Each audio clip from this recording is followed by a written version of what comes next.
गणेश गीता गणेश पुराण के क्रीड़ा खंड के अंतर्गत कुल 11 अध्यायों में विस्तृत है। इसमें मूल रूप से संपूर्ण विघ्नों के नाशक गणेश जी द्वारा राजा वरेण्य को दिए गए ब्रह्म विद्या रूपी उपदेशों का वर्णन है, जिसे व्यास जी द्वारा अनादि सिद्ध योग कहा गया है। इसे सुनकर राजा को मुक्ति पद प्राप्त हो गया। इसी परम ज्ञान को व्यास जी ने सूत जी को सुनाया। फिर क्रमशः ऋषि शौनक तथा परम भागवत सुखदेव जी ने इसे प्राप्त किया। उपदेशों के विषय प्रायः भगवद गीता के समान ही हैं। इस गीता में कर्म योग, सांख्य योग, भक्ति योग, योग साधना, प्राणायाम, मानस पूजा, सगुण उपासना, विभूति योग, गणेश जी के विश्व रूप का दर्शन, त्रिविध प्रकृति तथा उसके अनुसार जीव की गति आदि अन्य महत्वपूर्ण विषयों का वर्णन है, जो साधन एवं तत्व ज्ञान की दृष्टि से बड़ा कल्याणकारी है।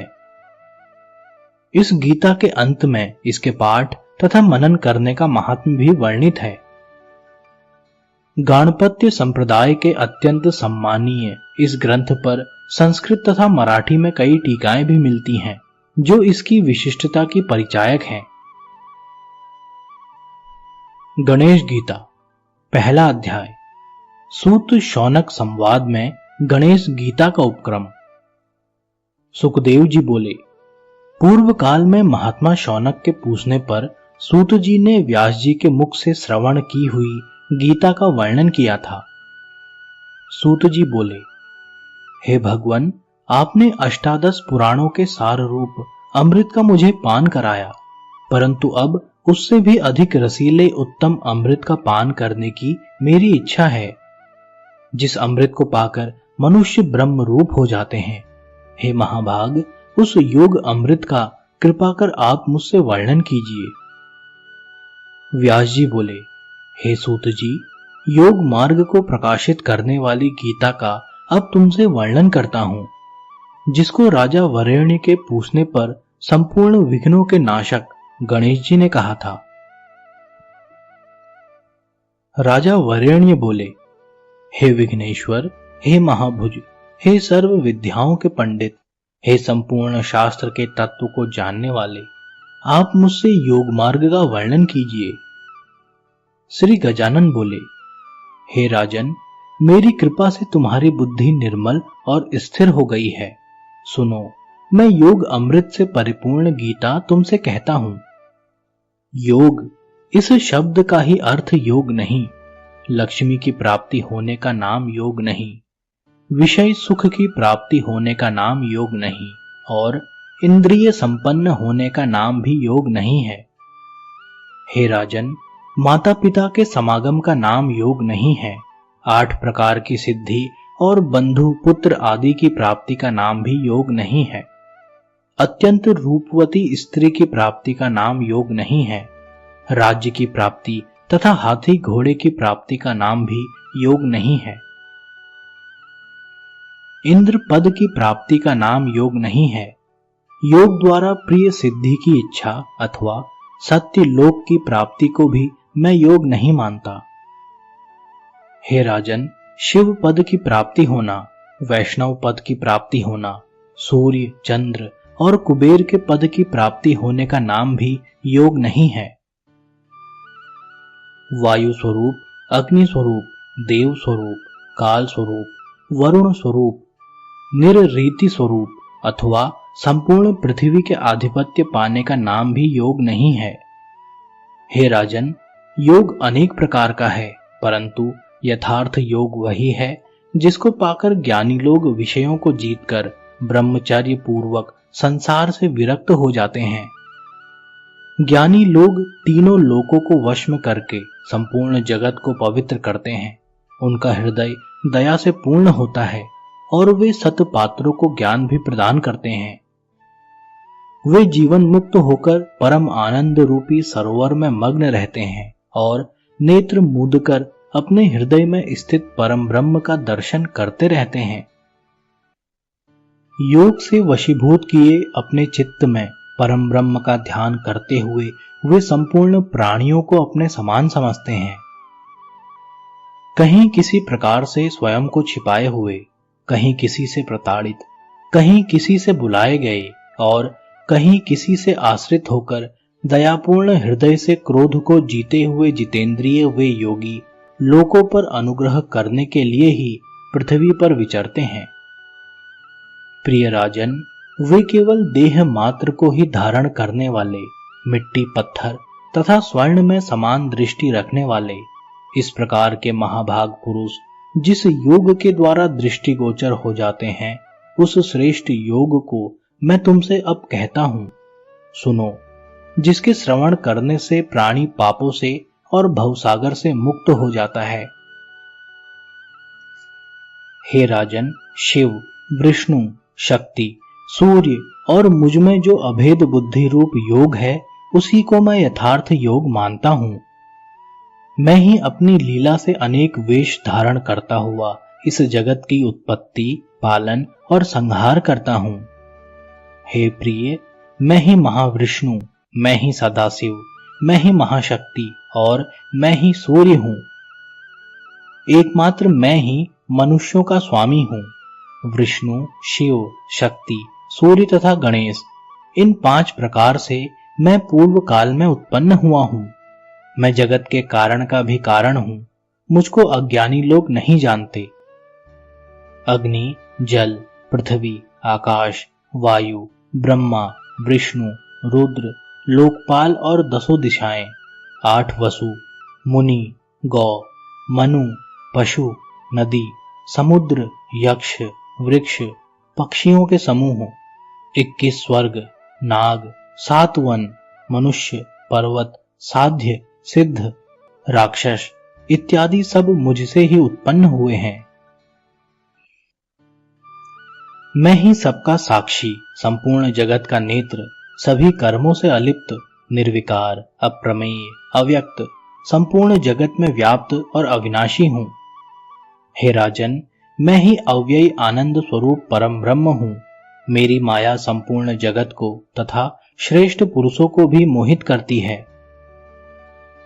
वह माया सदा काम, क्रोध आदि 6 विकारों में इन प्राणियों को लगा देती है। योग से जब शनै शनै अनेक जन्म के माया के कपाट दूर हो जाते हैं, तब यह प्राणी विषयों से जागकर और उनसे विरक्त होकर इस ब्रह्म को जानता है, जो ब्रह्म शस्त्र समूहों से कट नहीं सकता और अग्नि से दग्ध नहीं हो सकता, जल से गल नहीं सकता, पवन से सूख नहीं सकता, और हे राजन, जो इस शरीर के नष्ट होने पर भी नष्ट नहीं होता। वेद त्रयी में श्रद्धा रखने वाले तथा केवल कर्म करने वाले मूढ़ लोग श्रुति में कही हुई फल प्रतिपादक वाणी की ही प्रशंसा करते हैं, दूसरी बात को स्वीकार नहीं करते।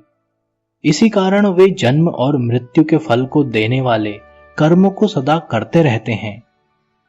वे स्वर्ग के ऐश्वर्यों के भोग में ही लगे रहते हैं। उन भोग बुद्धि वालों की चेष्टा नष्ट हो जाती है। हे राजन, वे स्वयं ही अपने निमित्त बंधन बनाते हैं।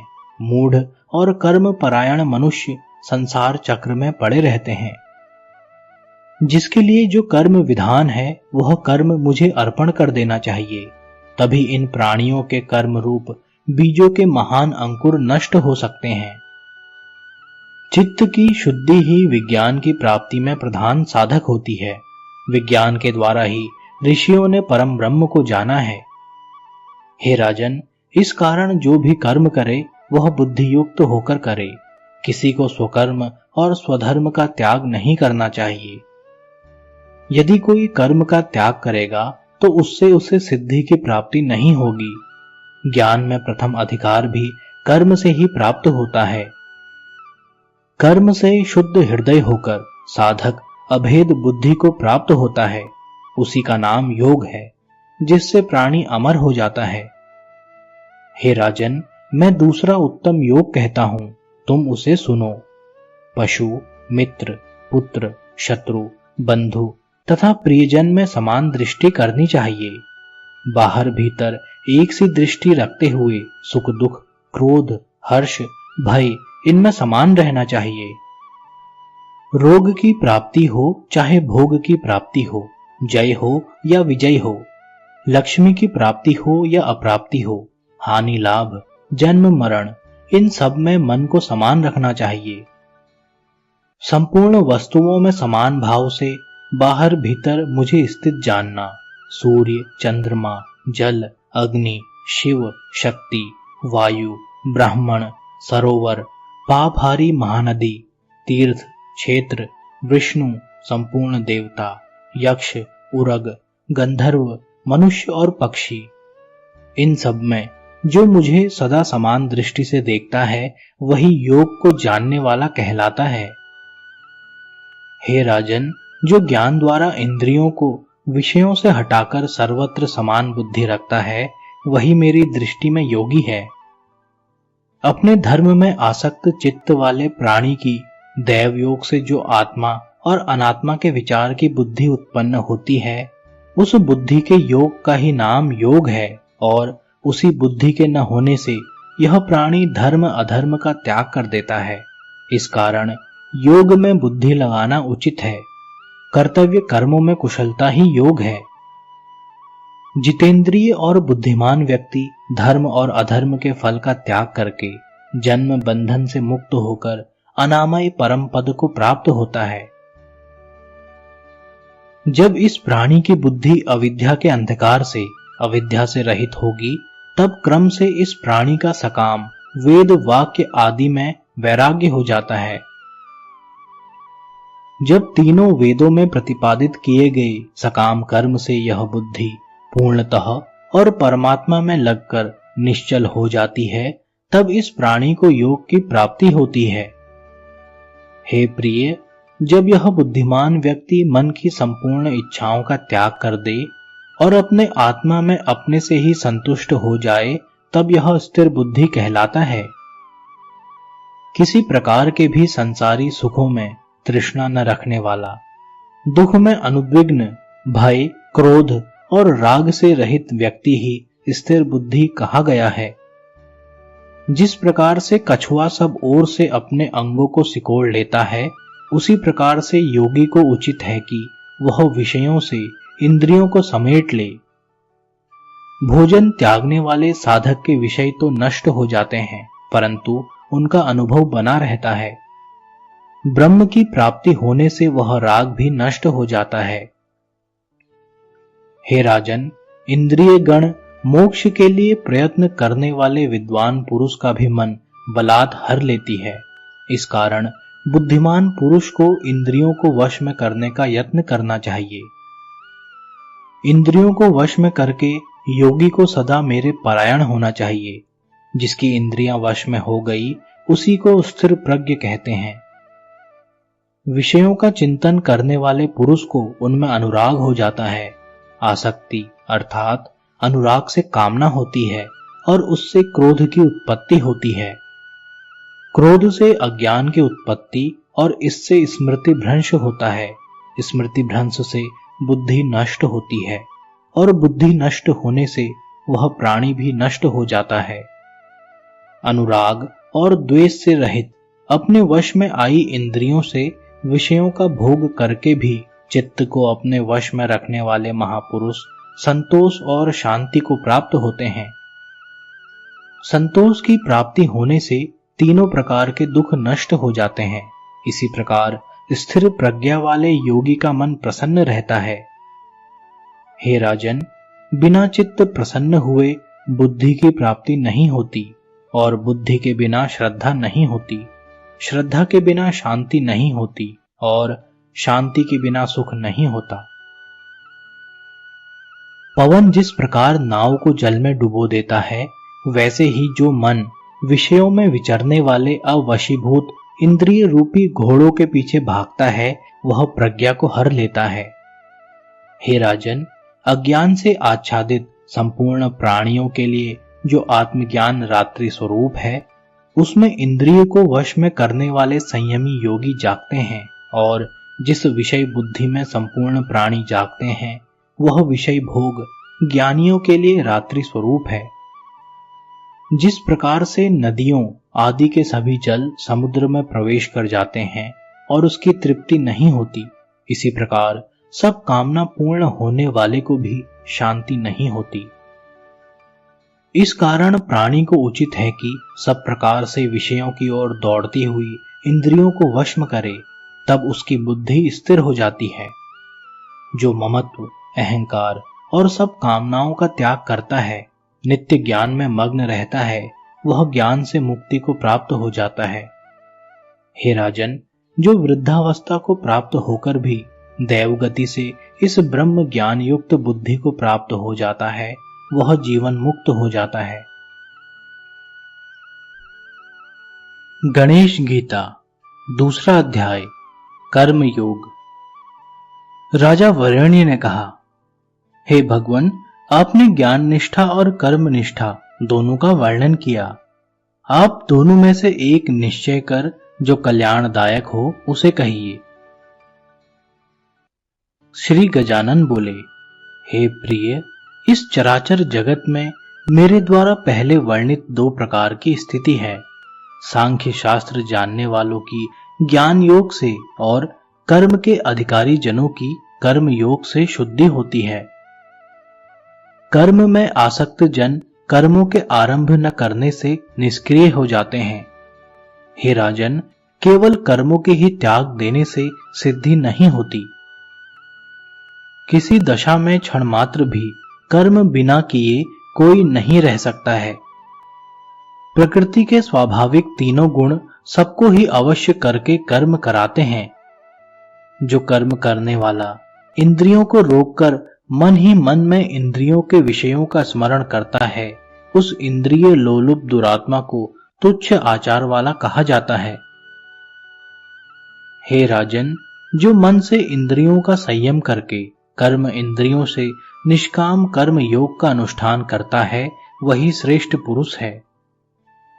कर्म न करने से तो फल की कामना करके भी कर्म करना श्रेष्ठ है, कारण कि सब कर्मों का त्याग करने से तो शरीर यात्रा भी नहीं हो सकती। जो प्राणी कर्मों का फल मुझ में समर्पण नहीं करते, वे बंधन में पड़ते हैं। इस काम से निष्काम कर्म का अनुष्ठान करते हुए निरंतर मुझे अर्पण करके कर्म बंधन का नाश करना चाहिए।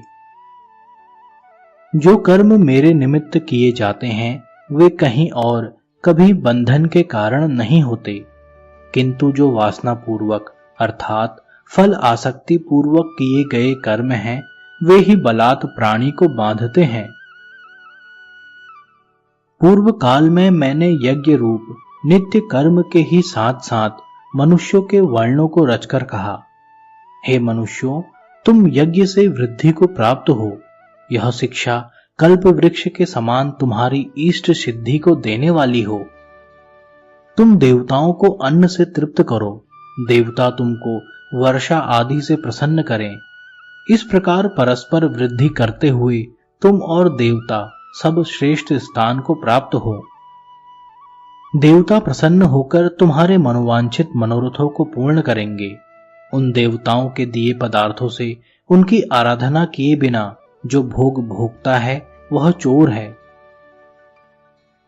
जो देव आराधन रूप यज्ञ करके अवशिष्ट अन्न का भोजन करते हैं, वे सब पापों से मुक्त होते हैं, और जो अपने निमित्त ही भोजन बनाते हैं, वे पापी मानो पाप का ही भोजन करते हैं। अन्न से ही प्राणी उत्पन्न होते हैं। अन्न वर्षा से उत्पन्न होता है, वर्षा यज्ञ से उत्पन्न होती है, और कर्म से यज्ञ की उत्पत्ति होती है। कर्म ब्रह्मा से उत्पन्न होता है, और ब्रह्मा मुझसे उत्पन्न होते हैं। इस कारण हे राजन, आप इस यज्ञ में और विश्व में स्थित मुझे ही जानिए। इस आवागमन रूपी संसार चक्र से बुद्धिमानों को पार जाना उचित है। हे राजन, जो अधम प्राणी है, वह इसमें इंद्रियों की क्रीड़ा से सुख मानता है। जो अंतरात्मा में प्रीति करने वाला है, वही आत्मा राम और सबका प्यारा है। जो प्राणी आत्म तृप्त है, उसे किसी बात की इच्छा नहीं रहती। इस प्रकार का प्राणी कार्य अकार्य करके भी शुभ अशुभ फल को नहीं प्राप्त होता, तथा संपूर्ण प्राणियों में इसका कभी कुछ साध्य नहीं होता। इस कारण हे राजन, प्राणियों को आसक्ति रहित होकर कर्म करना उचित है। जो आसक्त होता है उसकी दुर्गति होती है और अनासक्त मुझे प्राप्त हो जाता है। हे राजन, प्राचीन काल में कर्म करने से बहुत से राजर्षि और ब्रह्म ऋषि परम सिद्धि को प्राप्त हुए हैं। लोक संग्रह के निमित्त ही अनासक्त होकर कर्म करना उचित है। जो कर्म महान पुरुष करते हैं वही कर्म अन्य सब करते हैं। वह जिसको प्रमाण मानते हैं दूसरे भी उसी को मानते हैं। हे राजन, मुझे कोई वस्तु स्वर्ग आदि में भी दुर्लभ नहीं है और मैं कर्म करके किसी अप्राप्त वस्तु को प्राप्त करने की भी इच्छा नहीं करता हूं, फिर भी मैं कर्म करता हूं। और हे महामते, यदि मैं आलसी तथा स्वच्छंद होकर कर्म न करूं तो सभी वर्ण कर्म छोड़कर केवल मेरा अनुगमन करने लगेंगे। तब मेरे ऐसा करने से सब वर्ण आचार भ्रष्ट होकर नष्ट हो जाएंगे। इससे इस संसार का नाश करने वाला और वर्ण शंकर को उत्पन्न करने वाला भी मैं ही होऊंगा। जिस प्रकार से कामना वाले अज्ञान से सदा कर्म करते रहते हैं, इसी प्रकार विद्वान को उचित है कि लोक संग्रह के निमित्त आसक्ति रहित होकर वह कर्म करता रहे। अज्ञान से कर्म करने वालों की भेद बुद्धि का त्याग करे तथा योग युक्त होकर कर्म करता हुआ वे सब कर्म मुझे अर्पण कर दे। हे राजन, अविद्या और गुणों के वशीभूत हुआ निरंतर कर्म करने में लगा हुआ व्यक्ति अहंकार से मूढ़ होकर अपने को कर्ता बताता है। जो कोई आत्मज्ञ सतत्व गुण तथा उनके कर्मों के विभाग को इस प्रकार जानते हैं कि इंद्रियां अपने विषयों में वर्तमान हैं, तो वे ऐसा जानकर कर्म में लिप्त नहीं होते। सतत्व, रज, तम, इन तीन गुणों से मोहित हुए प्राणी फल की इच्छा से कर्म करते हैं। उन अविश्वासी और आत्मद्रोहियों को सर्वज्ञ पुरुष कर्म मार्ग से चलायमान न करें।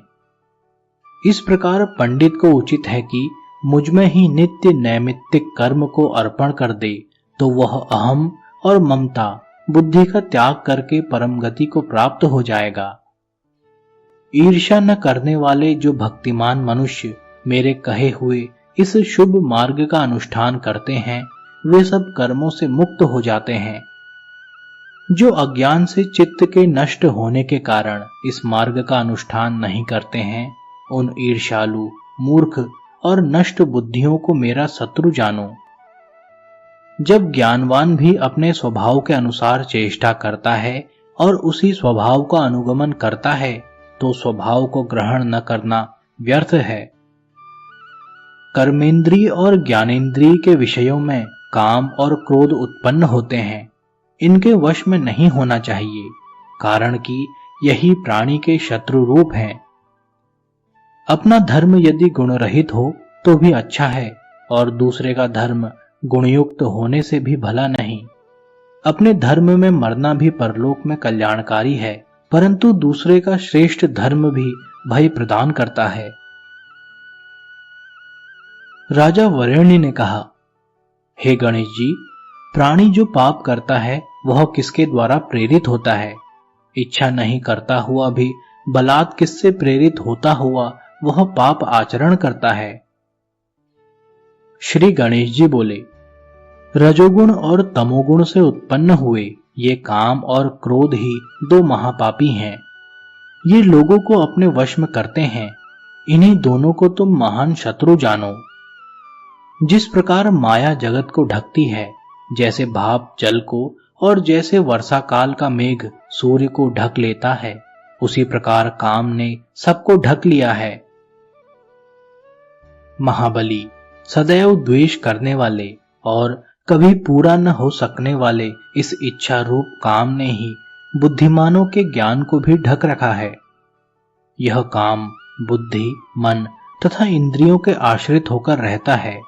उन्हीं से ज्ञान को आच्छादित करके वह ज्ञानियों को भी मोहित करता है।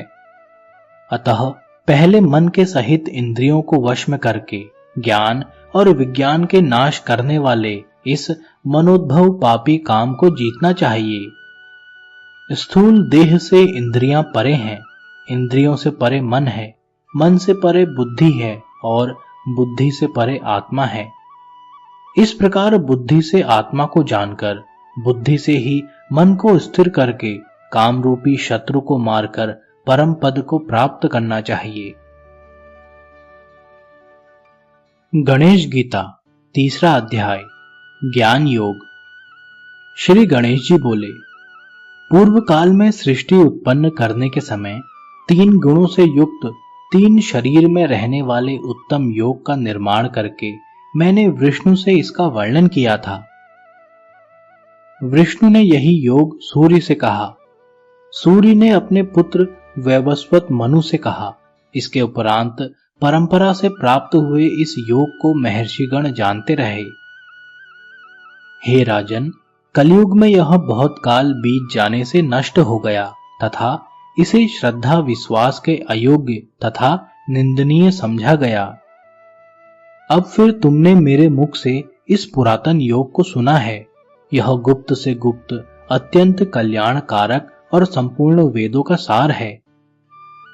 राजा अरण्य बोले, हे गजानन, आप तो इस समय गर्भ से उत्पन्न हुए हैं, फिर आपने विष्णु से यह उत्तम योग किस प्रकार से वर्णन किया? गणेश जी बोले, हे राजन, मेरे और तुम्हारे अनेक जन्म बीत चुके हैं। मैं उन सबको जानता हूं, परंतु तुम नहीं जानते।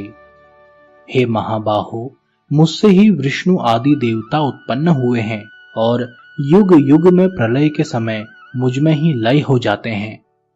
मैं ही श्रेष्ठ ब्रह्मा हूं, मैं ही महारुद्र हूं, मैं ही स्थावर जंगम रूप संपूर्ण जगत हूं। मैं अजन्मा, अविनाशी तथा सभी जीवों का आत्मा अनादि ईश्वर हूं और त्रिगुणात्मक माया में स्थित होकर मैं ही अनेक अवतार धारण करता हूं। जिस समय अधर्म की वृद्धि और धर्म की हानि होती है, उस समय साधुओं की रक्षा और दुष्टों को मारने के लिए मैं अवतार लेता हूं। मैं अधर्म के समूह को नष्ट कर धर्म का स्थापन करता हूं और अनेक प्रकार की लीला कर आनंद से दुष्टों तथा दैत्यों का वध करता हूं। अनेक रूप धारण कर मैं वर्ण, आश्रम, मुनि और साधुओं का पालन करता हूं। इस प्रकार से जो युग युग में मेरी दिव्य विभूति को, मेरे कर्म, वीर्य और रूप को जानता है तथा अहंकार और ममता बुद्धि का त्याग कर देता है, वह मुक्त हो जाता है। इच्छा रहित, निर्भय, क्रोधहीन, मुझ में ही आश्रित, मेरी ही उपासना करने वाले विज्ञान और तपस्या से शुद्ध होकर अनेक प्राणी मुझको प्राप्त हो गए हैं। श्रेष्ठ जन जिस जिस भाव से मेरा सेवन करते हैं, मैं अविश्वर उनको वैसा फल निश्चय ही देता हूं। हे राजन, जिस प्रकार से दूसरे लोग भी मेरे अनुयायी हो जाएं, इसी प्रकार का व्यवहार वे अपने तथा दूसरे मनुष्यों में करते हैं। जो कर्मों के फल प्राप्त होने की इच्छा से देव उपासना करते हैं, उन कर्मों के अनुसार उनको शीघ्र सिद्धि प्राप्त होती है। हे पाप रहित, मृत्युलोक में मैंने चारों वर्णों को सतत्व, रज, तम इन गुणों से और कर्मों के अंश से उत्पन्न किया है। यद्यपि मैं इनका कर्ता हूं, परंतु पंडित जन मुझे अकर्ता जानते हैं। वे मुझे अनादि, ईश्वर, नित्य और कर्मों के गुणों से अलिप्त मानते हैं। जो मुझे इच्छा रहित जानता है, उसको कर्म बंधन नहीं होता। ऐसा जानकर पूर्व में मुमुक्षु जन कर्म करते थे। वासना, जो कि संसार का मूल और दृढ़ कारण है और वही अज्ञान का बंधन है, इसे जानकर प्राणी सबसे मुक्त हो जाता है। क्या कर्म है और क्या अकर्म है, यह मैं अब तुमसे कहता हूं। इसके जानने में बुद्धिमान ऋषिगण भी मोह को प्राप्त होकर मौन रह गए हैं। हे प्रिय, कर्म, अकर्म और विकर्म का तत्व मुक्ति की इच्छा करने वालों को जानना आवश्यक है। वे तीनों ही कर्म हैं, इनकी गति जानना महाकठिन है। क्रिया में अक्रिया का ज्ञान और अक्रिया में क्रिया की बुद्धि जिसकी होती है, वही इस लोक में सभी कर्मों का करने वाला होकर भी मुक्त हो जाता है। जो कर्मों के अंकुर से रहित अर्थात संकल्प और कामना रहित कर्म करते हैं, तत्व के जानने से उस बुद्धिमान की सारी क्रियाएं दग्ध हो जाती हैं, ऐसा पंडित जन कहते हैं। जो फल की इच्छा को छोड़कर साधनहीन होकर भी सदा तृप्त रहते हैं, यदि वे कर्म करने में लगे हों तो भी वे कुछ नहीं करते हैं। जो इच्छा रहित आत्मजित एवं संपूर्ण परिग्रह का परित्याग किए हैं, ऐसे प्राणी यदि घर में रहकर कर्म भी करें तो उन्हें कुछ पातक नहीं लगता। जो द्वंद्व और ईर्ष्याहीन होकर सिद्धि असिद्धि में समान दृष्टि रखते हुए जो कुछ प्राप्ति हो उसी में संतुष्ट रहते हैं, ऐसे प्राणी कर्म करते हुए भी लिप्त नहीं होते। संपूर्ण विषयों से मुक्त और ज्ञान विज्ञान युक्त प्राणी के सारे कर्म यज्ञ ही हैं और उसकी सारी क्रियाएं विलीन हो जाती हैं।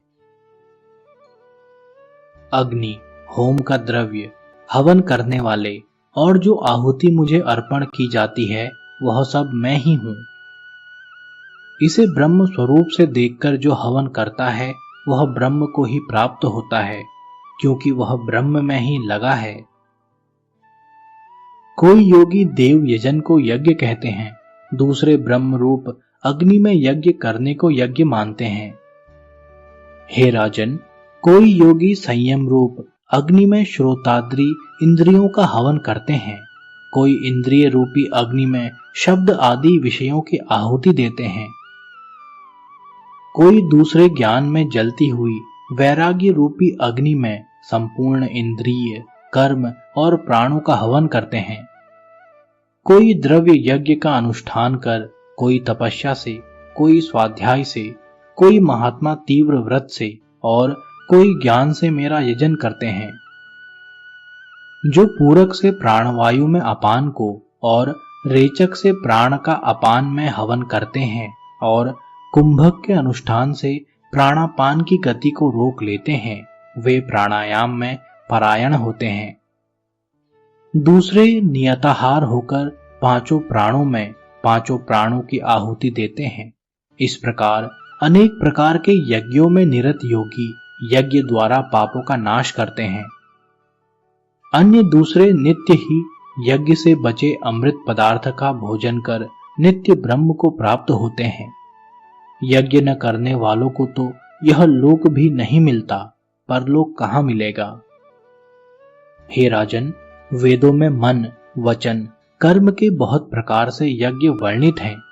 उन्हें पूर्णतया जानकर तुम सारे बंधनों से मुक्त हो जाओगे।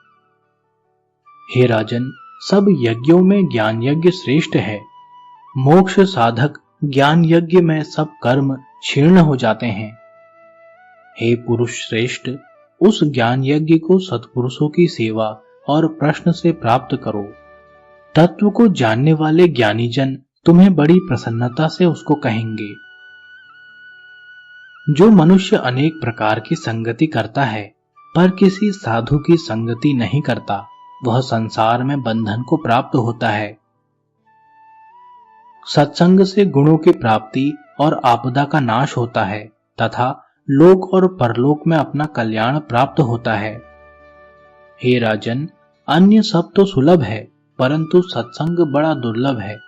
जिसके जानने से फिर संसार के बंधन में नहीं आना होता, उसे जानना आवश्यक है। सत्संग से ज्ञान मिलने पर यह सब प्राणियों को अपने में ही देखता है। इससे अतिपापी प्राणी भी मुक्त हो जाता है। जिस प्रकार से प्रचंड जलती अग्नि सबको क्षण में भस्म कर देती है, इसी प्रकार ज्ञान अग्नि में पाप पुण्य दोनों प्रकार के कर्म सद्यः नष्ट हो जाते हैं। हे राजन, ज्ञान के समान और कोई वस्तु पवित्र नहीं है। योग सिद्ध महात्मा उस ज्ञान को यथा समय स्वयं ही प्राप्त करते हैं। इंद्रियों को वश में करने वाला भक्तिमान तत्पर पुरुष ही ज्ञान को प्राप्त कर सकता है और ज्ञान प्राप्त होने से थोड़े समय में ही वह मुक्ति को प्राप्त हो जाता है। जो भक्तिहीन, श्रद्धा रहित और सर्वत्र संदिग्ध चित्त वाला है, उसे कल्याण की प्राप्ति नहीं होती, न ज्ञान होता है, तथा उसका इहलोक और परलोक दोनों नष्ट हो जाते हैं। हे राजन, जो आत्मज्ञान में रत है, जिन्होंने ज्ञान से सभी संदेह दूर कर लिए हैं तथा योग में स्थित होकर जिनके कर्म क्षीण हो गए हैं, वे बंधन में नहीं पड़ते। इस कारण ज्ञान रूपी खड्ग से मन के अज्ञान तथा संशय को बलपूर्वक काटकर मनुष्य को योग का आश्रय लेना उचित है। गणेश गीता, चौथा अध्याय, संन्यास योग। राजा वरेण्य बोले, हे भगवान, आप कर्म संन्यास अर्थात निष्काम भाव से कर्म करते करते विशुद्ध चित्त होने पर कर्म त्याग करने को ज्ञान का कारण कहकर फिर कर्मयोग को ज्ञान का कारण कहते हैं। इन दोनों में जो हितकारी हो उसे कहिए। श्री गणेश जी बोले, अधिकारियों के भेद से कर्मयोग और कर्म संन्यास दोनों ही मुक्ति के साधन हैं। उन दोनों में कर्म संन्यास से कर्म योग में विशेषता है।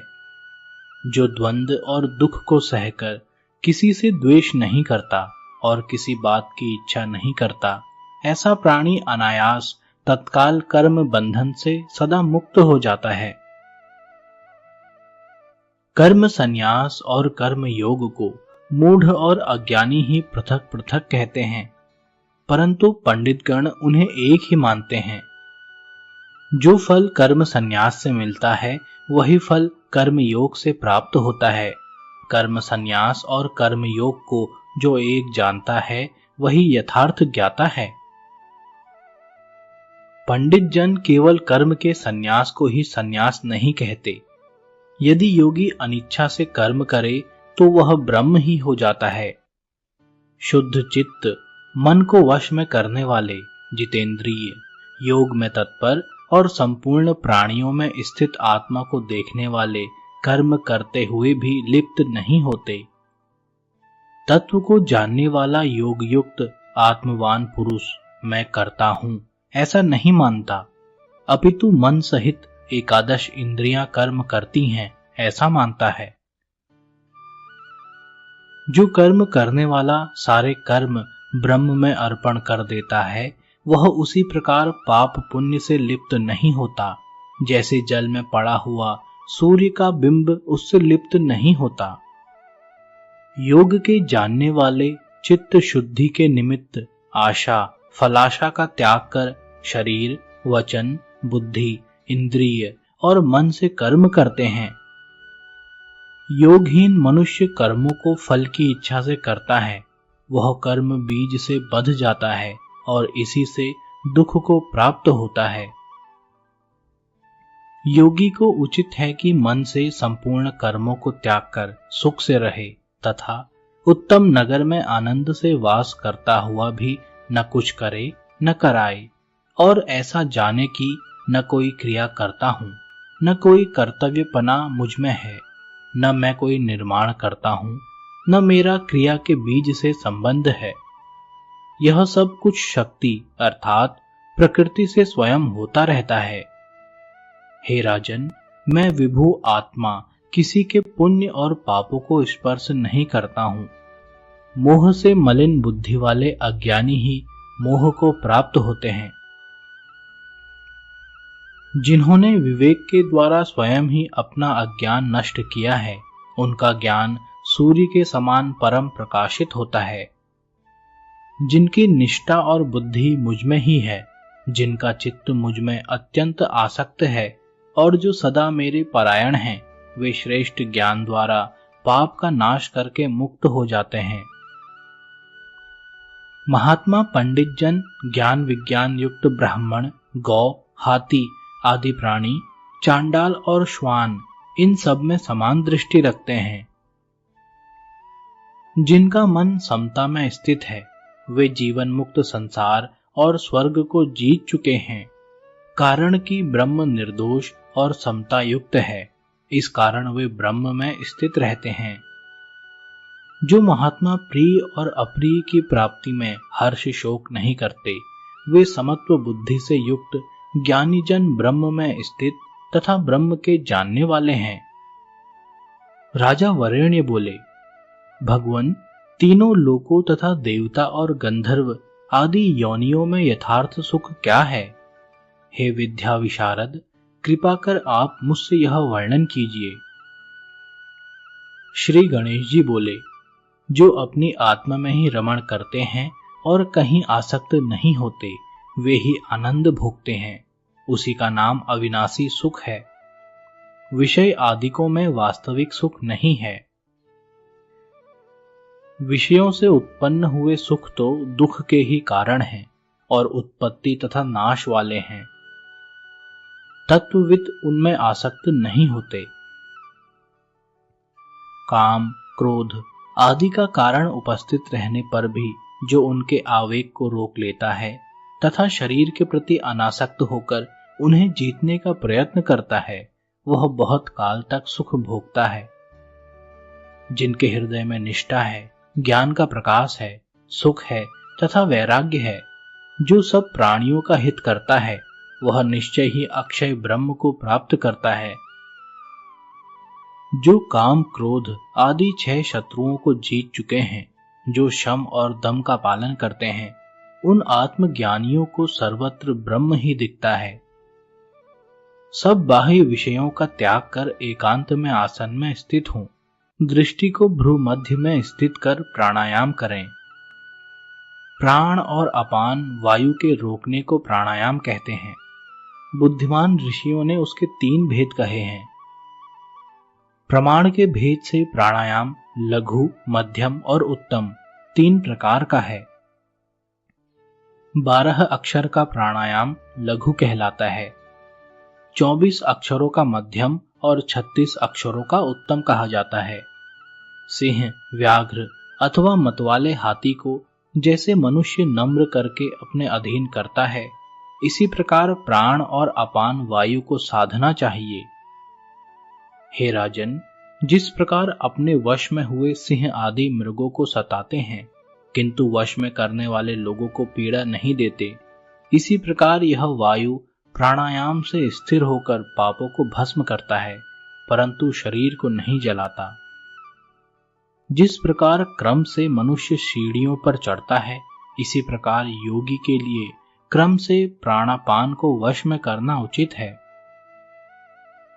पूरक, कुंभक और रेचक का अभ्यास करके यह प्राणी इस जगत में भूत, भविष्य तथा वर्तमान तीनों काल का ज्ञाता हो जाता है। 12 उत्तम प्राणायाम से उत्तम धारणा होती है। 2 धारणा से योग सिद्ध होता है। योगी निरंतर धारणा का अभ्यास करें। हे राजन, जो इस प्रकार साधना करते हैं उन्हें त्रिकाल का ज्ञान हो जाता है और अनायास त्रिलोकी उनके वश में हो जाती है। वह अपने अंतरात्मा में सब जगत को ब्रह्म रूप देखता है। इस प्रकार से कर्म संन्यास और कर्म योग दोनों समान फल के देने वाले हैं। सब प्राणियों के हितकारी और कर्म का फल देने वाले एवं त्रिलोकी के व्यापक मुझ ईश्वर को जानकर मनुष्य मुक्त हो जाते हैं।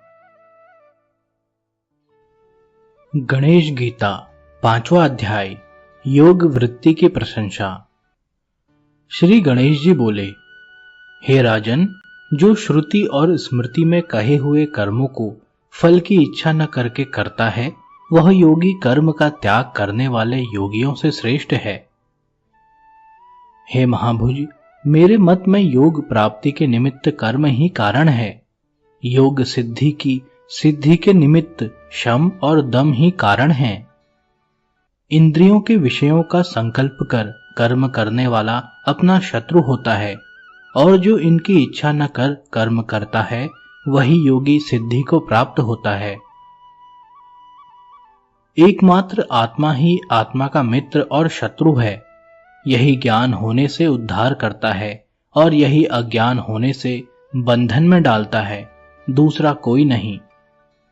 मान, अपमान, सुख, दुख, बंधु, साधु, मित्र, अमित्र, उदासीन, द्वेषी, मिट्टी के ढेले और सुवर्ण इत्यादि में समान बुद्धि रखने वाला, जितेंद्रिय, विज्ञानी, जितात्मा सदा योग का अभ्यास करता रहे जब तक कि उसको योग की सिद्धि न हो जाए।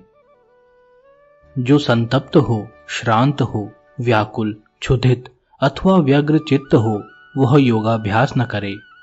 अति शीतकाल अथवा अति उष्णकाल, अग्नि, वायु और जल की अधिकता वाले देश में, जिस स्थान में ध्वनि अधिक हो, जो टूटा फूटा हो, गोष्ठ, अग्नि के निकट, जल के निकट, कूप के निकट, शमशान, नदी, दीवार के निकट तथा जहां शुष्क पर्ण का शब्द सुनाई पड़ता हो, चैत्य वृक्ष के नीचे, बल्मीक अर्थात बौंबी वाले स्थान में और पिशाच आदि से युक्त स्थान में योग अध्ययन परायण योगी योगाभ्यास न करे। स्मृति का लोप होना, गूंगापन, बधिरता, मंदता, ज्वर, जड़ता, ये सब दोष अज्ञान से योगी को होते हैं। योग अभ्यासी को ये सब दोषपूर्ण स्थान त्याग देने चाहिए। ऐसा न करने से अवश्य स्मृति लोप आदि दोष होते हैं। अतः उपयुक्त स्थानों में योग साधन न करें। हे राजन, योगी सदा थोड़ा भोजन करे, बिना भोजन किए भी न रहे, न बहुत सोए न बहुत जागे। इस प्रकार सदा योग अभ्यास करने से सिद्धि को प्राप्त हो जाता है। संपूर्ण इच्छा और कामनाओं का त्याग करे, थोड़ा भोजन करे, जागरणशील हो, बुद्धि से सब इंद्रियों को वश में करके शनह शनह शांति को प्राप्त हो। जिस जिस स्थान में मन जाए उस स्थान से उसे खींचे और धैर्य से उसे अपने वश में करें, क्योंकि वह महाचंचल है। योगी सदा इस प्रकार करने से परम शांति को प्राप्त होता है और वह संसार में अपनी आत्मा को और अपनी आत्मा में संसार को देखता है। योग से जो मुझको प्राप्त होता है उसको मैं आदरपूर्वक प्राप्त होता हूं, और जो मुझे नहीं छोड़ता उसको मैं नहीं छोड़ता हूं तथा संसार से मुक्त कर देता हूं। सुख, दुख, द्वेष, क्षुधा, संतोष और तृषा, इनमें जो आत्मा के समान सब प्राणियों को देखता है, जो मुझ सर्वव्यापी को जानता है और जो केवल मुझ में संलग्न है, वह जीवन मुक्त है और वह त्रिलोकी में ब्रह्म आदि देवताओं द्वारा नमस्कार करने योग्य है। राजा वरेण्य बोले, हे भगवन, इन दोनों प्रकार के योगों को मैं महाकठिन देखता हूं, कारण कि मन बड़ा दुष्ट और चंचल है तथा इसका निग्रह करना कठिन है।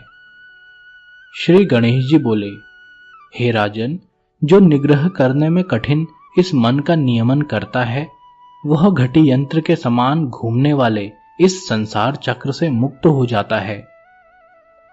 विषय रूपी अरों से यह दृढ़ चक्र बना हुआ है और कर्म रूपी कीलों से अच्छी प्रकार जड़ा हुआ है।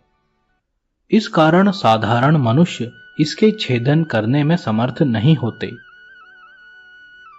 अतिशय दुख, वैराग्य, भोग में तृष्णा का त्याग, गुरु की कृपा, सत्संग, ये इस मन के जीतने के उपाय हैं।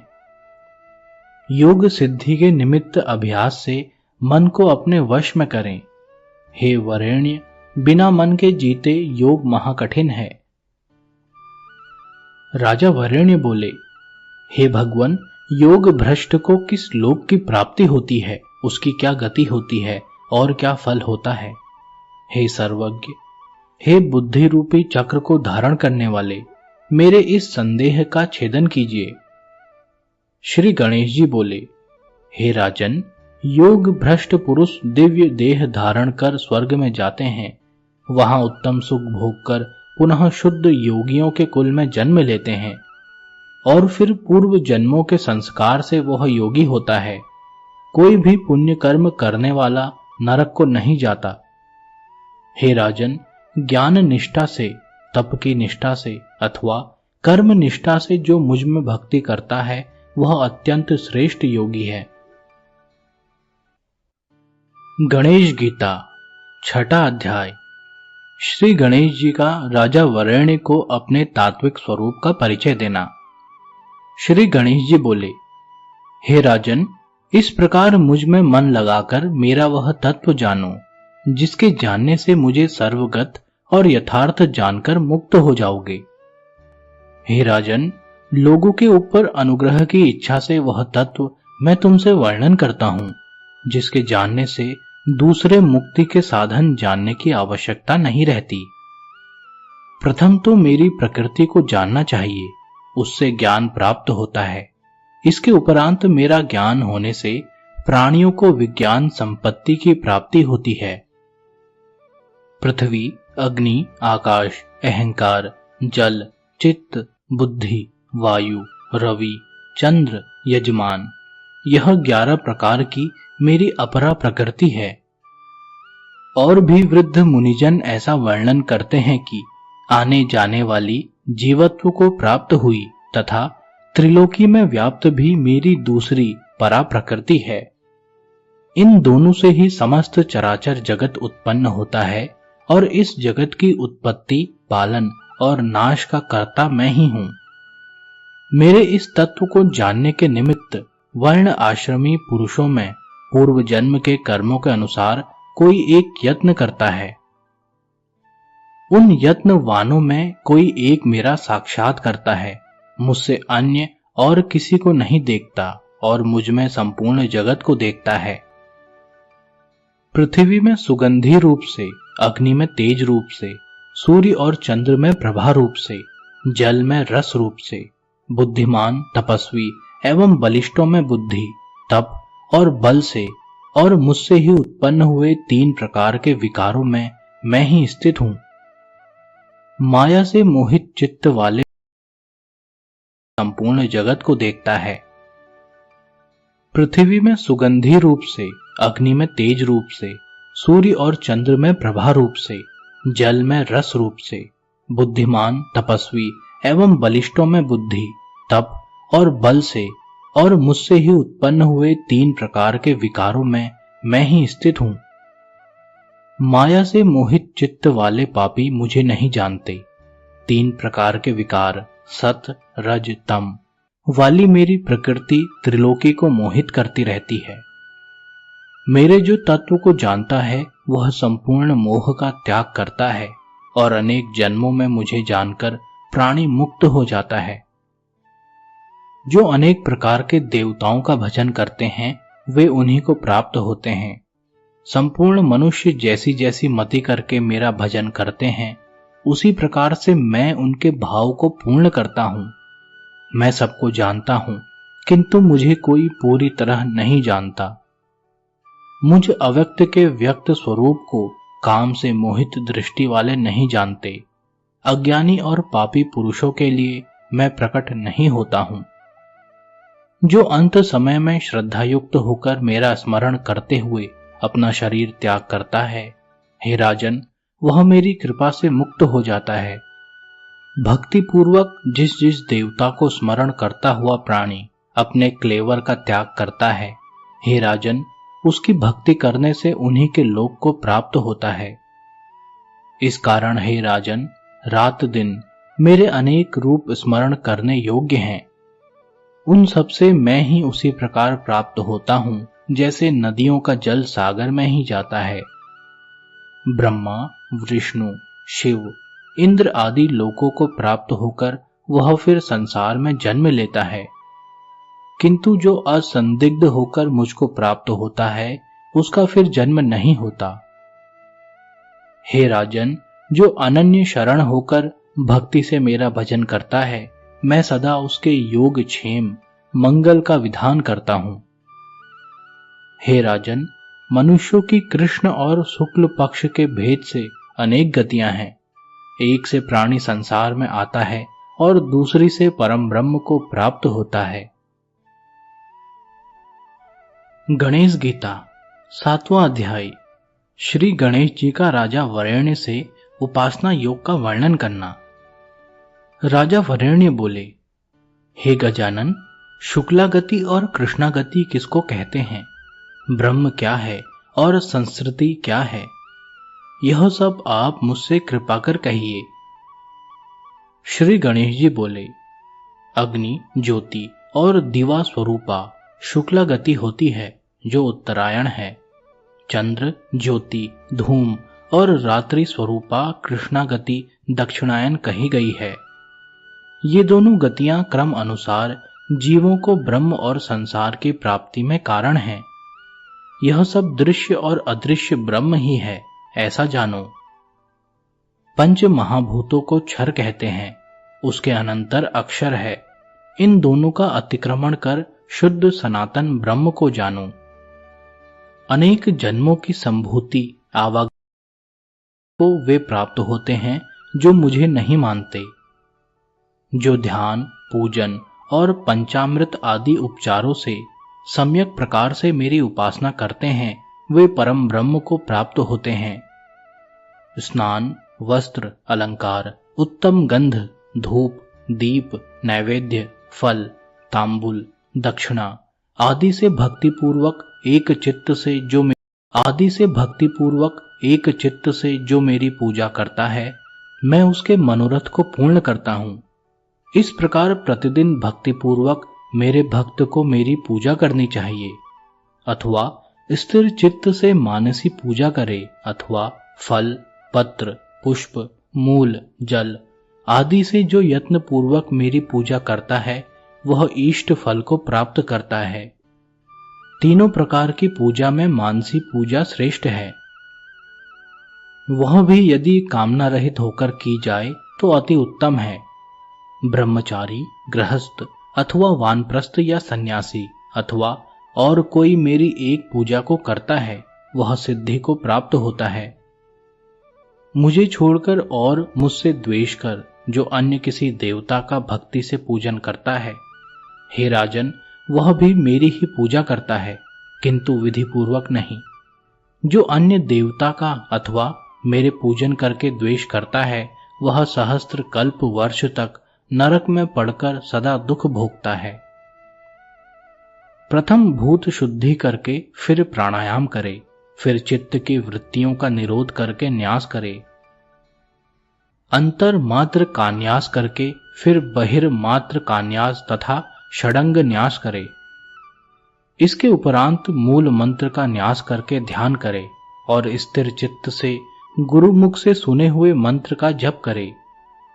फिर देवता के निमित्त जप को निवेदन कर अनेक प्रकार के स्तोत्र का पाठ करे। इस प्रकार से जो मेरी उपासना करता है, वह सनातनी मुक्ति को प्राप्त होता है। जो मनुष्य उपासना से हीन है, उसे धिक्कार है और उसका जन्म वृथा है। यज्ञ, औषध, मंत्र, अग्नि, आज्य, हवि और हुत सब मेरा ही रूप है। ध्यान, ध्येय, स्तुति, स्तोत्र, नमस्कार, भक्ति, उपासना, वेद त्रयी से जानने योग्य, पवित्र, पितामह का पितामह सब मैं ही हूं। ओमकार, पावन, साक्षी, प्रभु, मित्र, गति, लय, उत्पत्ति, पोषक, बीज, शरण। इसी प्रकार असत, सत, मृत्यु, अमृत, आत्मा, ब्रह्म, दान, होम, तप, भक्ति, जप, स्वाध्याय, यह सब मैं ही हूं। यह जो कुछ भी करे सब मुझे निवेदन कर दे। मेरा आश्रय करने वाले स्त्री, दुराचारी, पापी, क्षत्रिय, वैश्य, शूद्र आदि भी मुक्त हो जाते हैं। फिर मेरे भक्त द्विजाति की तो बात ही क्या है। मेरा भक्त मेरी इन विभूतियों को जानकर कभी नष्ट नहीं होता। मेरे प्रभव, उत्पत्ति और मेरी विभूतियों को देवता और ऋषि भी नहीं जानते। मैं अनेक विभूतियों से विश्व में व्याप्त होकर स्थित हूं। जो इस लोक में श्रेष्ठतम है, वे सब मेरी विभूति हैं, ऐसा समझो। गणेश गीता 8वां अध्याय। श्री गणेश जी का राजा वरेण्य को अपने विराट रूप का दर्शन कराना। राजा वरेण्य बोले, हे भगवान, नारद जी के मुख से मैंने आपकी अनेक विभूतियों का श्रवण किया है। उन्हें मैं जानता हूं, सब नहीं जानते, क्योंकि संपूर्ण विभूति तो नारद जी भी नहीं जानते। हे गजानन, आप ही उन सबको तत्व से जानते हैं। इस समय आप अपना मनोहर और व्यापक रूप मुझे दिखाइए।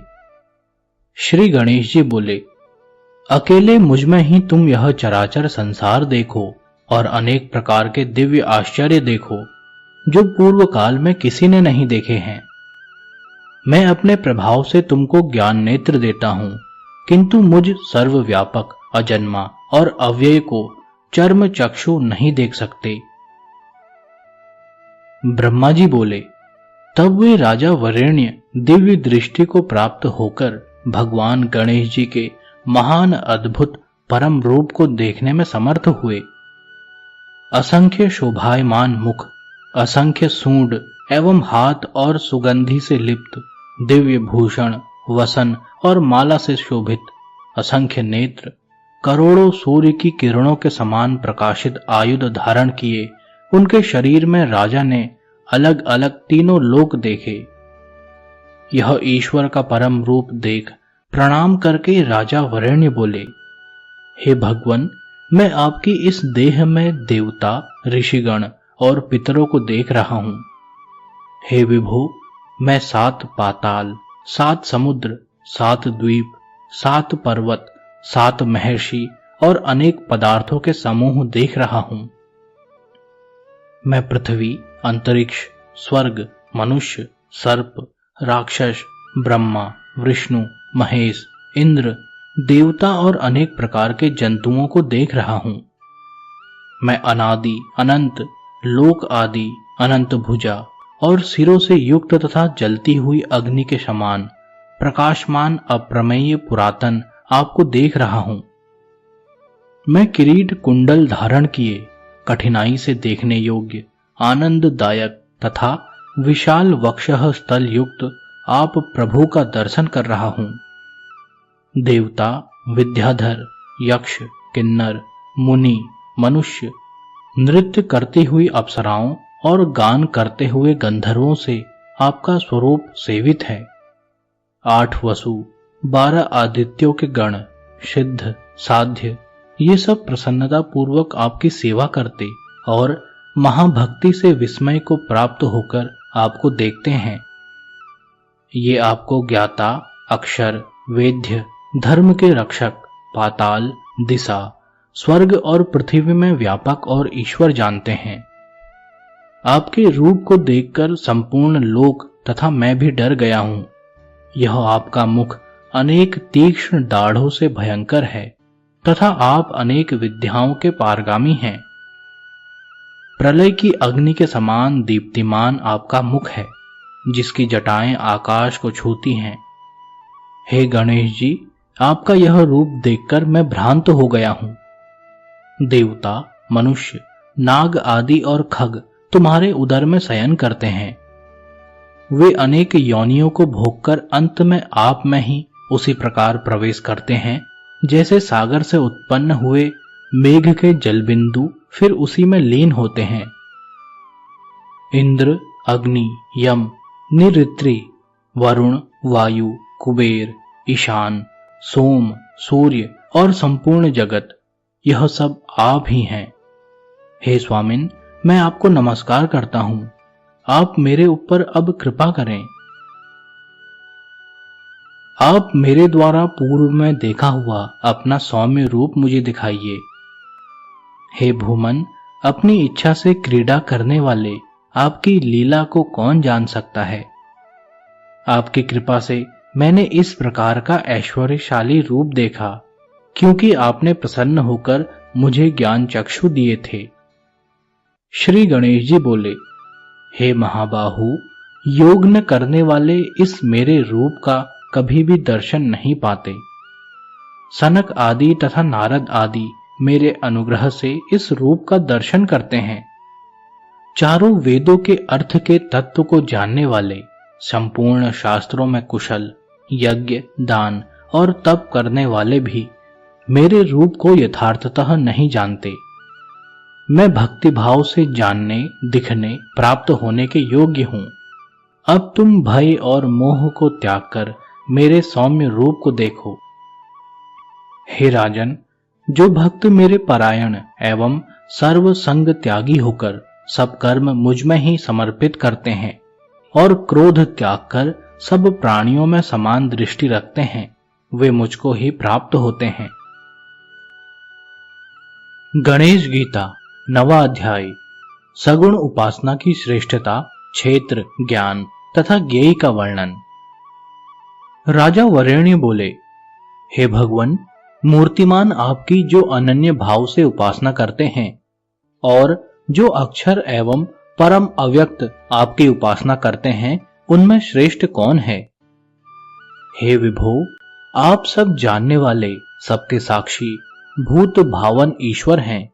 इस कारण मैं आपसे पूछता हूं, आप कृपा कर कहिए। श्री गणेश जी बोले, जो भक्त मूर्तिमान मेरी भक्ति पूर्वक उपासना करता है, वह हृदय में मुझे धारण करने वाला अनन्य भक्तिमान मुझे विशेष मान्य है। संपूर्ण इंद्रियों को अपने वश में करके सब प्राणियों का हित करता हुआ जो अक्षर, अव्यक्त, सर्वव्यापी और कूटस्थ स्थित ब्रह्म का ध्यान करता है तथा जो जानने में अशक्य मेरी उपासना करता है, वह भी मुझे ही प्राप्त करता है। उसका भी मैं संसार सागर से उद्धार करता हूं। अव्यक्त ब्रह्म की उपासना करने वाले जनों को अधिक क्लेश भोगना पड़ता है। जो व्यक्त स्वरूप की भक्ति से प्राप्त होता है, वही अव्यक्त की उपासना से होता है। थोड़ा जानने वाला भी यदि भक्तिमान हो तो वह संपूर्ण विद्वानों में श्रेष्ठ है। इसमें मुख्य कारण भक्ति ही है। जो भक्ति विहीन होकर भजन करता है, वह चांडाल है, और जो जन्म से चांडाल होकर भी मेरा भक्ति पूर्वक भजन करता है, वह ब्राह्मण से श्रेष्ठ है। शुक आदि तथा सनकादि ऋषिगण भक्ति से ही मुक्त हुए हैं और भक्ति से ही नारद और चिरंजीवी मार्कंडेय आदि मुझको प्राप्त हुए हैं। इस कारण भक्ति से मन और बुद्धि मुझ में लगानी चाहिए। हे राजन, भक्ति पूर्वक मेरा यजन करोगे तो मुझको ही प्राप्त होगे। हे राजन, यदि मुझ में अपना मन न लगा सको तो अभ्यास योग से मुझे प्राप्त होने का यत्न करो। और जो यह भी न हो सके तो जो कुछ कर्म करो उसे मुझे अर्पित करो। मेरी कृपा से तुम परम शांति को प्राप्त होगे। और यदि यह भी न कर सको तो यत्न पूर्वक तीनों प्रकार के कर्मों के फल का त्याग करो।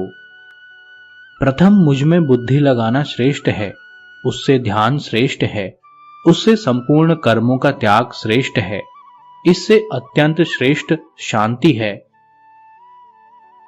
जो अहंकार का त्याग करने वाला, ममता बुद्धि से रहित, द्वेष न करने वाला, सब में करुणा रखने वाला और लाभ अलाभ, सुख दुख, मान अपमान में एक दृष्टि रखने वाला है, वह मेरा प्रिय है।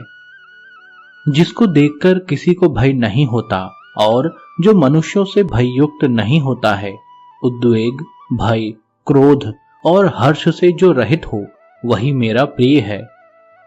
शत्रु मित्र, निंदा स्तुति, हर्ष शोक में जिसका चित्त एक है, जो मौनी, स्थिर चित्त, भक्तिमान और असंग है, वह मेरा प्रिय है। जो मेरे इस उपदेश का पालन करता है, वह त्रिलोकी में नमस्कार के योग्य है और वह मुक्त आत्मा मेरा सदा प्रिय है। जो अनिष्ट की प्राप्ति में द्वेष और इष्ट की प्राप्ति में हर्ष नहीं करता है तथा क्षेत्र और क्षेत्रज्ञ को जानता है, वही मेरा सबसे प्रिय है। राजा वरेण्य बोले, हे गजानन, क्षेत्र क्या है और उसको जानने वाला कौन है? उसका ज्ञान क्या है? हे करुणा सागर, मुझ प्रश्न करने वाले को यह सब आप बताइए। श्री गणेश जी बोले, पृथ्वी, जल आदि 5 महाभूत और उनकी गंध रस आदि तन्मात्राएं, 5 कर्मेंद्रियां, अहंकार, मन, बुद्धि और 5 ज्ञानेंद्रियां, अव्यक्त अर्थात मूल प्रकृति, इच्छा, धैर्य, द्वेष, सुख दुख और चेतना सहित यह सारा समूह क्षेत्र कहलाता है।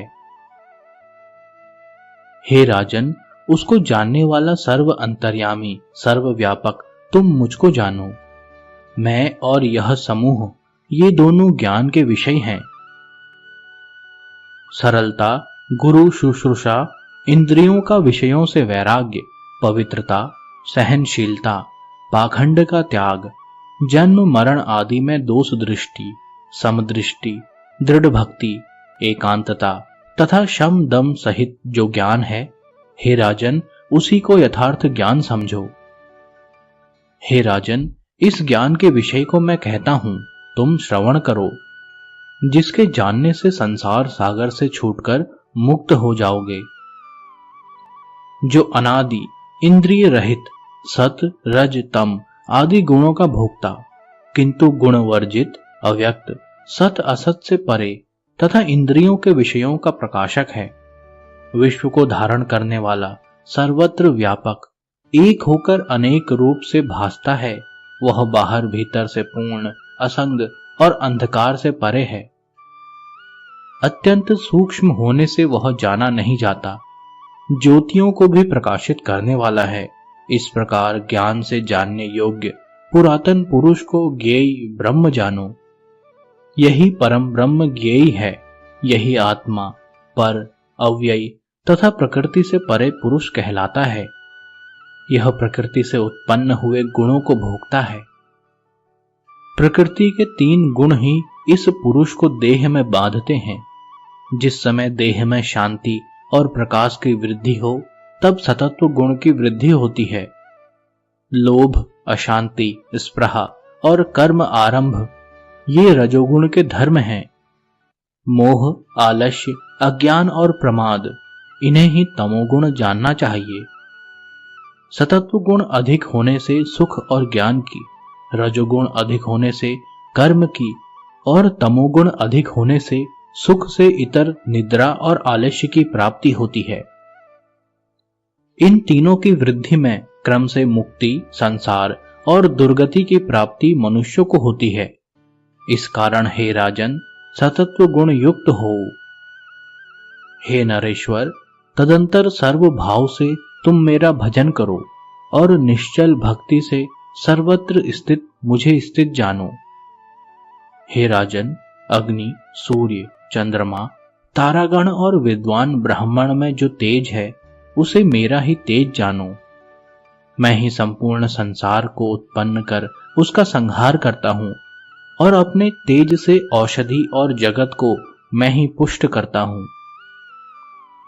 संपूर्ण इंद्रियों में तथा उदर में स्थित होकर धनंजय नामक प्राण और जठराग्नि रूप से पाप पुण्य रहित होकर मैं ही संपूर्ण भोगों को भोगता हूं। मैं ही विष्णु, रुद्र, ब्रह्मा, गौरी और गणपति हूं। इंद्र आदि देवता तथा लोकपाल मेरे ही अंश से उत्पन्न हुए हैं। जिस जिस रूप से प्राणी मेरी भक्ति पूर्वक उपासना करते हैं, उनकी भक्ति के अनुसार मैं उन्हें वैसा ही रूप दिखाता हूं। हे राजन, इस प्रकार क्षेत्र, ज्ञाता, ज्ञान तथा ज्ञेय का विषय तुमसे मैंने वर्णन किया। जो तुमने पूछा था वह सब मैंने बता दिया। गणेश गीता 10वां अध्याय, दैवी और आसुरी प्रकृति। श्री गणेश जी बोले, दैवी, आसुरी, राक्षसी 3 प्रकार की मनुष्यों की प्रकृति होती है।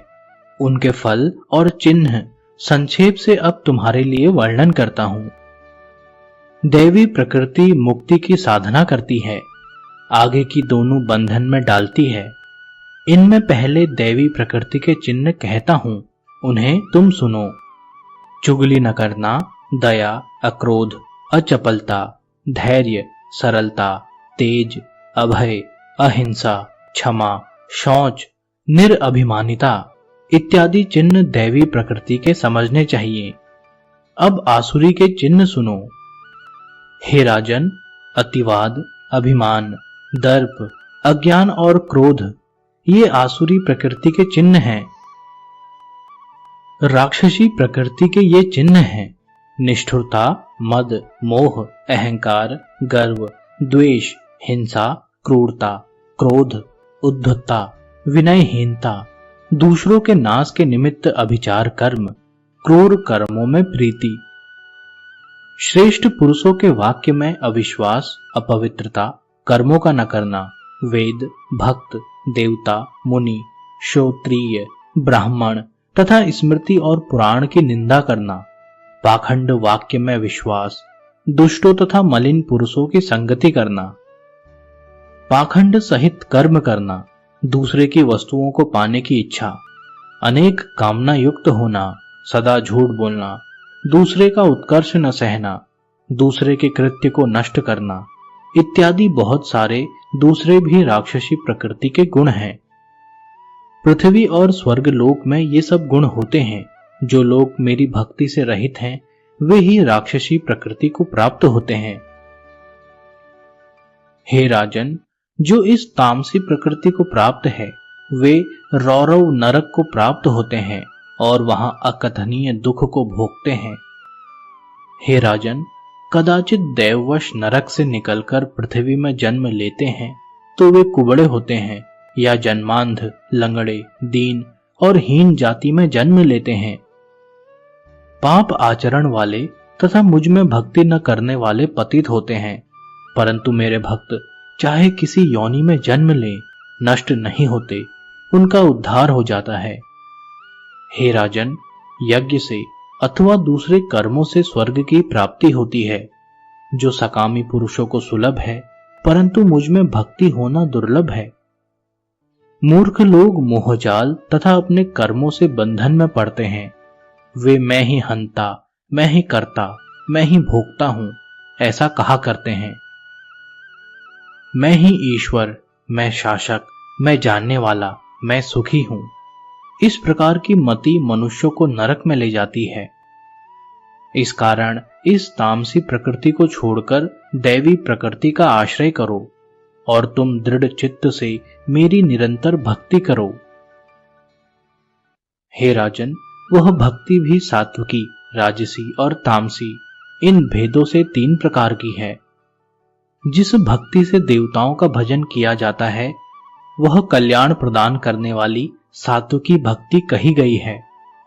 जन्म मृत्यु देने वाली राजसी कही गई भक्ति वह है जिसमें सर्व भाव से यक्ष और राक्षसों की पूजा होती है। वेद विधान से रहित, क्रूर, अहंकार तथा दंभ सहित जो प्रेत भूत आदिकों को भजते हैं और कामुक कर्म करते हैं तथा दुराग्रह पूर्वक अपने शरीर और उसमें स्थित मुझे भी क्लेश पहुंचाते हैं, उनकी यह तामसी भक्ति नरक देने वाली है। काम, लोभ, क्रोध, दंभ ये नरक के 4 महाद्वार हैं। इस कारण इनको त्यागना चाहिए। गणेश गीता 11वां अध्याय। तप, दान, ज्ञान, कर्म, कर्ता, सुख दुख, ब्रह्म एवं वर्ण अनुसार कर्मों के भेद तथा गणेश गीता की महिमा। श्री गणेश जी बोले, हे राजन, कायिक, वाचिक और मानसिक इन भेदों से तप भी 3 प्रकार का है। ऋतुजा, आर्जव, पवित्रता, ब्रह्मचर्य, अहिंसा, गुरु, पंडित, ब्राह्मण एवं देवता का पूजन करना तथा नित्य स्वधर्म का पालन करना, यह कायिक तप है। मर्म स्पर्शी प्रिय वचन बोलना, उद्वेग रहित हितकारी और सत्य भाषण करना, वेद शास्त्रों का पढ़ना, यह वाचिक तप है। अंतःकरण में प्रसन्नता, शांति, मौन, जितेंद्रियता, सदा निर्मल भाव रखना, यह मानसिक तप है। निष्काम भाव और श्रद्धा से जो तप किया जाता है वह सात्विक है। ऐश्वर्य और सत्कार पूजा के निमित्त तथा दंभ सहित जो किया जाता है वह राजसी तप है।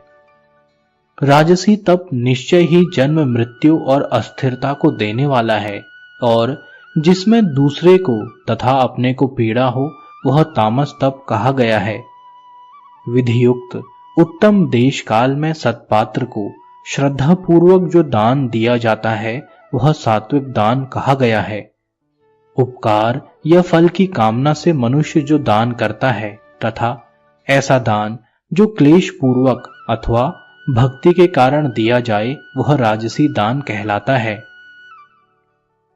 जो देश काल रहित अपात्र में अवज्ञा पूर्वक दिया जाता है और जो दान अपमान पूर्वक दिया जाता है वह तमोगुणी दान कहा गया है। हे राजन, मन लगाकर सुनो। ज्ञान भी 3 प्रकार का है, कर्म और कर्ता भी 3 प्रकार के हैं, वह मैं प्रसंग से कहता हूं। जो अनेक प्रकार के प्राणियों में एक मुझको ही देखता है तथा नाशवान भूतों में मुझ नित्य को जानता है, हे राजन, वह सात्विक ज्ञान है। जो अनेक उन भूतों से मुझे पृथक भाव का आश्रय लेकर और अव्यय जानते हैं, इस ज्ञान का नाम राजस है। हेतु रहित, असत्य तथा देह और मन के सुख के लिए असत और अल्प अर्थयुक्त विषयों में लगना, इस ज्ञान का नाम तामस है। हे राजन, सत रज तम, इन भेदों से कर्म भी 3 प्रकार का है, जिसे मैं बताता हूं, सुनो। कामना, द्वेष और दंभ रहित जो नित्य कर्म है और फल की इच्छा से रहित जो कर्म किया जाता है, वह सात्विक कहलाता है। जो बहुत क्लेश पूर्वक तथा फल की इच्छा से किया गया है और जिसको मनुष्य दंभ पूर्वक करते हैं, वह राजस कर्म कहलाता है। और जो अपनी शक्ति के बाहर तथा अर्थ का क्षय करने वाला कर्म अज्ञान पूर्वक किया जाता है, वह तामस कर्म कहा गया है। इसी प्रकार हे राजन, 3 प्रकार के कर्ता होते हैं, जिन्हें मैं बताता हूं। हे राजन, धैर्य और उत्साह युक्त, सिद्धि असिद्धि में समान दृष्टि वाला, विकार और अहंकार से रहित सात्विक कर्ता कहलाता है। जो हर्ष शोक सहित कर्म करता है, हिंसा और फल में इच्छा रखता है, जिसमें अपवित्रता और लोभ है, वह राजसी कर्ता कहा जाता है। प्रमाद और अज्ञान युक्त, दूसरों का नाश करने वाला दुष्ट, आलसी और जो कुतर्क करने वाला है, वह तामसी कर्ता कहा जाता है। हे राजन, इसी प्रकार सुख दुख भी 3 प्रकार के हैं, वह तुम क्रम से सुनो। इनके भी सात्विक, राजस, तामस भेद हैं, उन्हें मैं कहता हूं। जो पहले तो विष के समान प्रतीत हो, किंतु दुख का अंत करने वाला हो, और मनोवृत्ति से इच्छा किया हुआ जो अंत में अमृत के समान हो, तथा जो अपनी बुद्धि को आनंद देने वाला हो, वह सात्विक सुख कहा गया है। विषयों का जो भोग प्रथम तो अमृत के समान विदित हो और अंत में विष के समान फल दे, उसे राजसी सुख कहते हैं। जो तंद्रा तथा प्रमाद से उत्पन्न हो, आलस्य से भरा हुआ हो तथा अपने को सदा मोह उत्पन्न करता हो, उसका नाम तामसी सुख है। ऐसा कोई भी प्राणी नहीं है जो इन तीनों गुणों से मुक्त हो। हे राजन, ब्रह्म भी ओम तत् सत इस भेद से 3 प्रकार का है, और हे राजन, इस त्रिलोकी में सब कुछ 3 होकर भी व्याप्त है।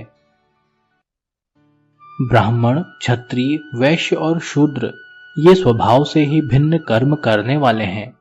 इनके कर्म संक्षेप से मैं तुमसे कहता हूं। बाह्य और अंतः इंद्रियों को वश में करना, सरलता, क्षमा, अनेक प्रकार के तप, पवित्रता, दोनों प्रकार, अन्वय व्यतिरेक से आत्मा का ज्ञान, वेद, शास्त्र, पुराण और स्मृतियों का ज्ञान होना तथा उनके अर्थों का अनुष्ठान करना, ये ब्राह्मण के कर्म हैं। दृढ़ता, शूरता, चतुरता, युद्ध से पलायन न करना, शरणागत की रक्षा, दान, धैर्य, स्वाभाविक तेज, प्रभुता, मन की उदारता, अच्छी नीति, लोकपालन तथा राज्य पालन के 5 कर्मों में अधिकार, ये क्षत्रियों के स्वाभाविक कर्म हैं। अनेक प्रकार की वस्तुओं का क्रय विक्रय, पृथ्वी कर्षण अर्थात खेती आदि करना, गायों की रक्षा करना, ये 3 प्रकार के वैश्य के कर्म कहे गए हैं। दान, ब्राह्मणों की सेवा, सदा शिवजी की उपासना, हे राजन, यह शूद्रों का कर्म कहा गया है। हे राजन, ये सब वर्ण अपने अपने कर्म यथावत करते हुए और संपूर्ण कर्म मुझे अर्पण करते हुए मेरी कृपा से निश्चल परम स्थान को प्राप्त करते हैं। प्रिय राजन, इस प्रकार तुम्हारे स्नेह से मैंने अंग उपांग सहित विस्तार पूर्वक अनादि सिद्ध योग का वर्णन किया। यह योग परम उत्तम है। हे राजन, मेरे द्वारा कहे गए इस योग को धारण करो और किसी से इसे मत कहो। तुम इसे गुप्त रखोगे तो परम उत्तम सिद्धि को प्राप्त करोगे। व्यास जी बोले, इस प्रकार प्रसन्न चित्त महात्मा गणेश जी के वचन सुनकर राजा वरेण्य ने उनके वचन के अनुसार आचरण किया। राज्य और कुटुंब को त्याग कर वेग से वह वन को चला गया और उपदेश किए गए योग में स्थित होकर मुक्त हो गया। इस महागुप्त योग का जो कोई श्रद्धा से श्रवण करता है वह भी मुक्ति को प्राप्त हो जाता है, जिस प्रकार योगी होते हैं। जो बुद्धिमान इस योग को स्वयं प्राप्त करके दूसरों को सुनाता है वह भी योगी के समान मुक्त हो जाता है। जो इस गीता का भली प्रकार अभ्यास कर तथा गुरुमुख से इसका अर्थ जानकर गणेश जी की पूजा कर प्रतिदिन 1 काल, 2 काल अथवा तीनों काल में पाठ करता है वह ब्रह्म स्वरूप को प्राप्त हो जाता है और उसके दर्शन से भी मनुष्य मुक्त हो जाता है। न यज्ञ, न व्रत, न दान, न अग्निहोत्र, न महाधन, न संगोपांग वेदों के उत्तम ज्ञान और अभ्यास, न पुराणों के श्रवण, न भली भांति चिंतन किए हुए शास्त्रों से भी ऐसे ब्रह्म की प्राप्ति होती है जैसे इस गीता से मनुष्यों को प्राप्त होती है। ब्रह्म हत्यारा, मद्यपी, चोर, गुरुदारगामी तथा इन चारों महापाप करने वालों का साथ करने वाले और स्त्री हिंसा, गौवध आदि करने वाले पापी भी इस गीता के पढ़ने से पाप मुक्त हो जाते हैं। जो नियम से इसे नित्य पढ़ता है वह निःसंदेह श्री गणेश स्वरूप हो जाता है और जो चतुर्थी के दिन इसे भक्ति से पढ़ता है वह भी मुक्त हो जाता है। उन पुण्य क्षेत्रों में जाकर स्नान कर गणेश जी का पूजन कर एक बार भी भक्ति पूर्वक इस गीता का पाठ करने वाला ब्रह्म स्वरूप को प्राप्त हो जाता है। भाद्रपद मास के शुक्ल पक्ष में चतुर्थी के दिन भक्ति पूर्वक वाहन और आयुध सहित श्री गणेश जी की मृत्तिका की चतुर्भुज मूर्ति बनाकर विधि पूर्वक पूजन करके जो यत्न पूर्वक 7 बार इस गणेश गीता का पाठ करता है उस पर संतुष्ट होकर गणेश जी पुत्र, पौत्र, धन धान्य, पशु, रत्न आदि संपत्ति और उत्तम भोग उसे प्रदान करते हैं। विद्यार्थी को विद्या, सुखार्थी को सुख, कामार्थी को काम की प्राप्ति होती है और अंत में वे मुक्ति को प्राप्त होते हैं।